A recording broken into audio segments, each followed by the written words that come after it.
හරි. මම 2018 මේ කියනවා එක්තරා පාසලක උසස් පෙළ පන්තිවල ආර්ථික විද්‍යාව, ව්‍යාපාර සංඛ්‍යානය සහ ගිණුම්කරණ යන විෂයන් හදාරන ශිෂ්‍ය සංඛ්‍යාව පිළිබඳ තොරතුරු නිරූපණය සඳහා ඇඳි අසම්පූර්ණ වෙන්සටහනක් මෙහි දැක්වේ.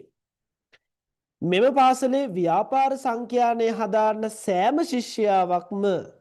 ශිෂ්‍යයෙක්ම ආර්ථික විද්‍යාවද හදාරයිලු. දැන් අපිට මේක ගිණුම්කරණය කියලා දීලා තියෙනවා මේ රවුම. හැබැයි මේ රවුම් දෙකෙන් මොකද්ද ආර්ථික විද්‍යාව මොකද්ද ව්‍යාපාර අධ්‍යයනය කියලා දීලා නැහැ.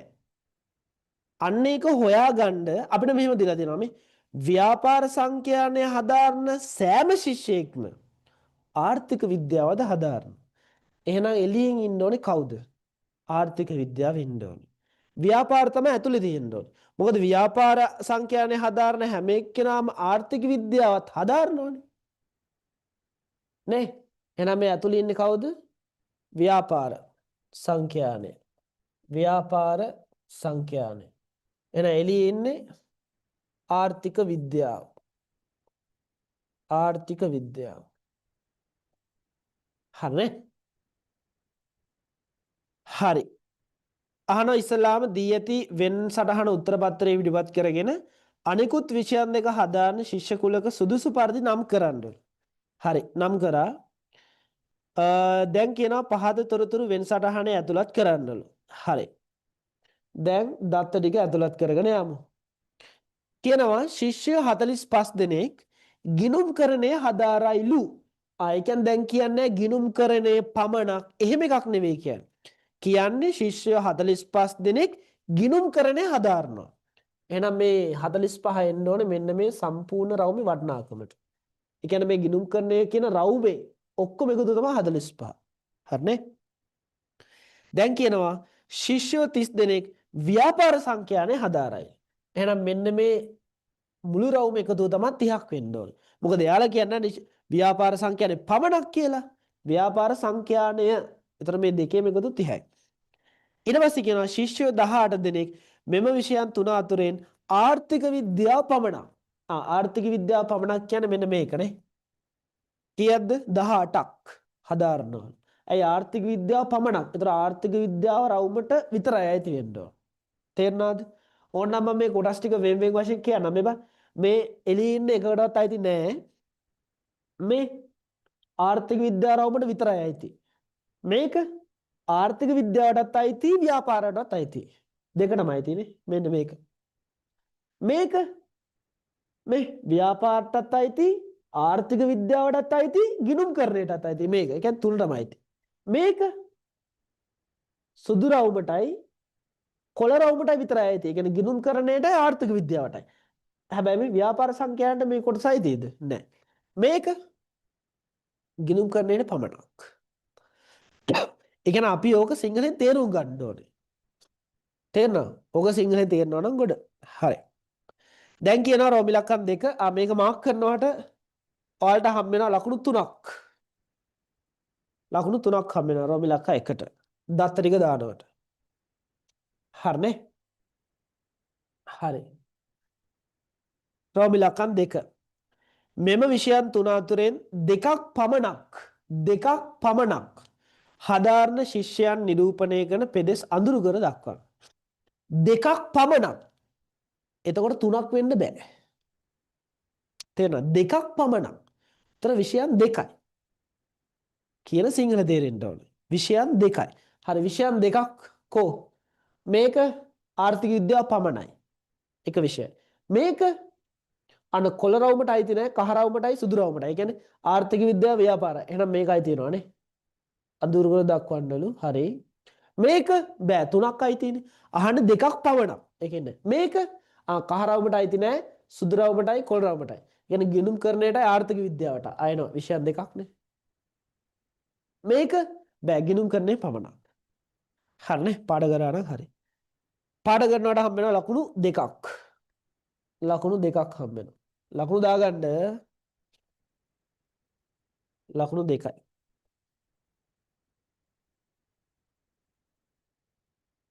හරිද? ඊළඟ රෝම ඉලක්කම් 3. බාර රෝමිලක්කම් 3 මොකක්ද කියන්නේ කියලා. ශිෂ්‍යෝ 55 දෙනෙක් ව්‍යාපාර සංඛ්‍යානය සහ ගිණුම්කරණය යන විෂයන් දෙකෙන් අඩුතරමින් එක් විෂයක්වත් හදාරති. කියන්නේ අඩුම එකක් හරි හදාරනවා. මෙම විෂයන් තුනම හදාරන ශිෂ්‍ය සංඛ්‍යාව සොයන්න. හරි ඉස්සෙල්ලාම අපි දැනගන්න ඕනේ මොකක්ද මේ 55 කියන්නේ. 55 කියන්නේ ව්‍යාපාර සංඛ්‍යානය සහ ගිණුම්කරණය යන විෂයන් දෙකෙන් අඩුතරමින් එක් විෂයක්වත්. දැන් මෙහෙම හිතන්නකෝ. ඔයාට කියනවා ටීචර් ගෙදරින් එද්දි ඔයාට කියනවා පෑනක් හරි පැන්සලක් හරි ගේන්න කියලා. පෑනයි පැන්සලයි දෙකම ගේන්න කියනවා. හරිද? හිතන්නකෝ ඔයා කිව්වා ටීචර් මට දෙකම නම් ගේන්න බෑ එකක් ඕනනම් ගේන්නම්. ඊට පස්සේ ටීචර් කියනවා හරි. පෑනකුයි පැන්සලයි දෙකම බැයි නම් අඩුතරමින් එකක් හරි ගේන්න. කියන්නේ පෑනක් හරි පැන්සලක් හරි එකක් අනිවාර්ය එකක් හරි ගේන්න. එතකොට මොකක්ද ඒ කියන්නේ? එක්ක ඔයා පෑනක් ගෙනාවත් හරි පෑනක් විතරක් ගෙනාවත් හරි පැන්සලක් විතරක් ගෙනාවත් හරි දෙකම ගෙනාවත් අවුලක් නැහැ. කියන්නේ අඩුතරමින් එකක්වත්. එතකොට දෙකක් තුනක් හතරක් ඕන තරම් ගේන්න පුළුවන්. හැබැයි අඩුතරම එකක්වත් තියෙන්න ඕන. දැන් මේක කියන්නේ මේ ශිෂ්‍ය 55 දෙනෙක්. මම මේක වෙනම ඇදලා පොඩ්ඩක් පැහැදිලි කරන්න. ඔන්න ඔහොම හිතන්න බලා ගන්න. හිතන්න මේ තියෙන්නේ මොකද්ද මේ කියන්නේ ව්‍යාපාරයි ගිණුම් කරන්නේ නේ. මේ තියෙන ව්‍යාපාර මේ තියෙන ගිණුම් කරන්නේ කියලා හිතන්න. හරි. දැන් මේ කියන්නේ 55 දෙනෙක් ව්‍යාපාරය ගිණුම් කරන යන විෂයන් දෙකෙන් අඩුතරමින් එක් විෂයක්වත්නේ. එහෙනම් 55 කියන්නේ මේක එනවද? ඔව්. ව්‍යාපාර විතරක්නේ එනවා. මේක එනවද? ඔව්. ඒ ව්‍යාපාරයි ගිණුම් කරන දෙකමනේ අවුලන්නේ. දෙකමනත් අවුලන්නේ. මේක එනවද? ඔව්. ගිණුම් කරන්නේ පමණක්නේ. එකයි. එහෙනම් මෙන්න මේ කෑලි තුනේම එකතුව තමයි ඔය 55 කියලා කියන්නේ. තේරෙනවද? අඩුතරමින් එක් විෂයක්වත් හදාරනවලු 55ක්. ඒ කියන්නේ මේ කෑලි තුනේම එකතුව තමයි 55ක් කියන්නේ. දැන් අපි ගිණුම් කරන්නේ දන්නෝ කීයද? මේක 45යි මේ සම්පූර්ණ රවුම. ඒ කියන්නේ මේ සම්පූර්ණ රවුම 45යි. මෙන්න මේක. එහෙනම් මේ කෑලි තුනේම එකතුව 55ක් වෙන්න ඕන නම් මේ කෑලි දෙකේ එකතුව 45යි නම් මේ කෑල්ල කීයද? 10යිනේ. 10ක් වෙන්න ඕන. මේක 45 මේක 10. දැන් ඔයා මේ සුදු රවුම ගැන හිතන්න එපා. සුදු රවුම නැතුව කොළ රවුමයි කහ රවුමයි ව්‍යාපාරය ගිණුම් කරන්නනේ. එහෙනම් මේ සම්පූර්ණ රවුම 45යි නම් මෙන්න මේකේ මෙන්න මේ කෑල්ල 10ක් වෙන්න ඕනේ. ඒක තේරෙනවද හැමෝටම? දා සුදු රවුම අතාරින්න අමතක කරන්න. ඒතර කොළයි කහයි ව්‍යාපාරය ගිණුම් කරන්නේ. එහෙනම් ගිණුම් කරන්නේ 45යි සම්පූර්ණ රවුම. එහෙනම් මෙන්න මේ කෑල්ල 10ක් වෙන්න ඕන. මේ කෑල්ල 10යි නම් මේ කෑල්ල කීයද? 20ක් වෙන්න ඕන. මොකද මේ දෙක එකතුව කීයද? 30ක් වෙන්න එපා. හරිනේ. අහන්නේ මේ විෂයන් තුනම හදාන ශිෂ්‍ය සංඛ්‍යාව. තුනම හදාන ශිෂ්‍ය සංඛ්‍යාව කීයද? 20යි. හරිනේ. එහෙනම් අපිට හොයාගන්න පුළුවන්. එහෙනම් කොහොමද එන්නේ? 30න් 10ක් අඩු කරන්න ඕන. 30න් 10ක් අඩු වුණාම එනවා 20ක් කියලා. හරිනේ. ඒකට හම් වෙනවා ඔයාට ලකුණු දෙකක්. මේකට හම් වෙනවා ලකුණු දෙකක්. හදාගන්න හැමෝම.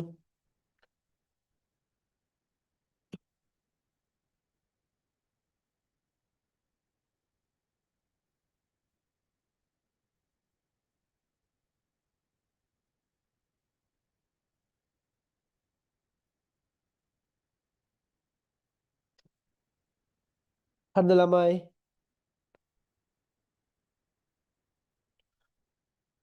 හරි.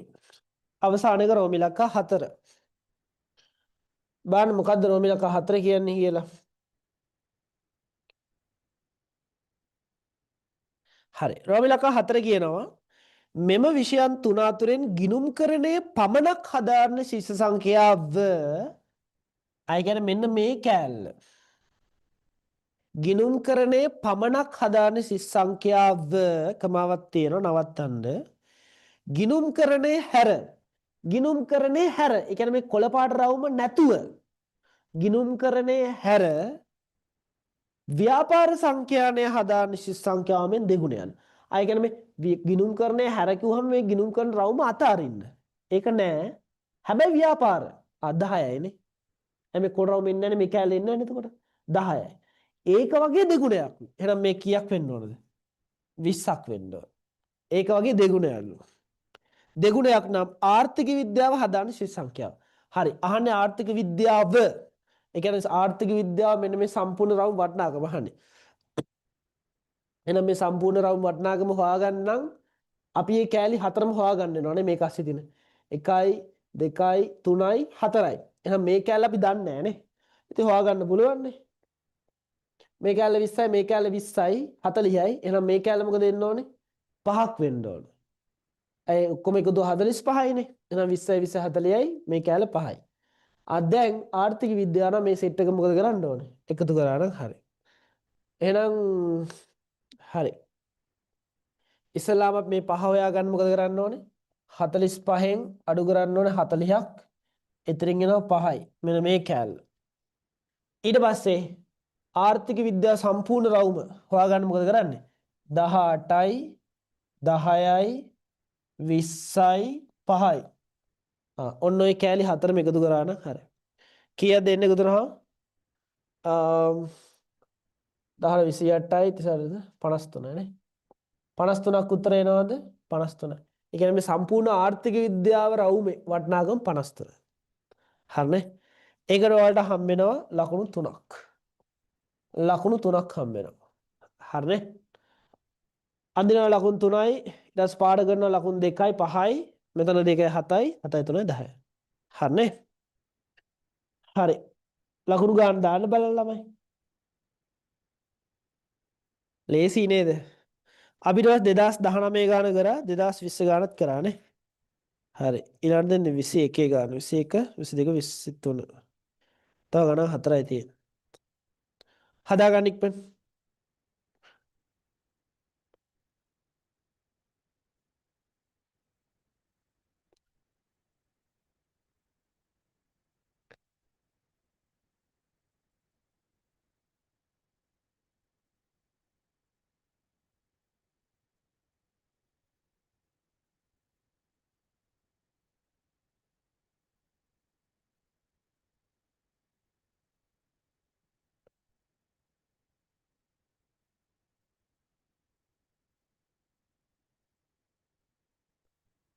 අවිෂ්ක 10යි. මාෂි 10යි.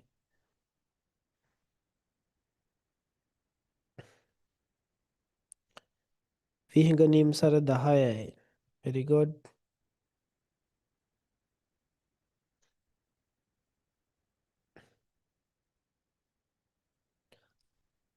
ඉක්මන් කරන්න. ඉවර නම් මට මැසේජ් එකක් දාන්න.